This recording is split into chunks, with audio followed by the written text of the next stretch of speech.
Grabe guys, pa-scroll lang ako sa FYP ng TikTok at hindi ko akalain na dito ko mahahanap yung buy one take one na hoodie windbreaker jacket. Abay, ang ganda ng quality at may class ang dating. Ang buong akala ko'y masasayang yung binayad ko dito kasi nga medyo may kamahalan. Yung original price ay 1,299. Ngayon dahil naka-promo ng plus sale, na-avail ko na lang siya ng 921 pesos. Naka-discount ako ng 31% at naka-buy one take one pa. Legit yung textures dahil polyester yung materials. Abay, napaka-smooth din ng zipper at walang kagaspang-gaspang. Sobrang nice dahil nakikisama. Charis. Naka-mesh net na rin yung loob at napaka-breathable. Hindi mainit sa katawan at napaka-comfortable isuot. At pangalawa sa nagustuhan ko, pag ayaw ko ng may hoodie ay pwedeng-pwede siyang tanggalin. The zipper yung hoodie nan, kaya pwedeng-pwede mo rin siyang ibalik kapag gusto mo. Ito naman yung style kapag walang hoodie.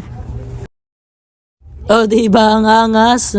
At ayan yung hoodie. Kapag gusto nyong ibalik, pwede nyo pa po yan ikabit. Ito naman yung isang kulay na napili ko para sa buy one take one. May pagka light brown siya na may pagka apricot. Ang ganda rin ng kulay at ang lakas ng dating. Yung kagandahan dito ay wind resistant na, water resistant at UV protective pa. Kaya perfect din to sa mga magra-rides ng malayo, sa mga mag-a-abroad. Pwede rin tong pang-gift ngayon darating na Christmas. At dahil naman highly recommended tong hoodie jacket na to, ilagay ko na lang yung link sa yellow basket sa mga gustong umorder. Ayan, dyan ko lamang din yan in order.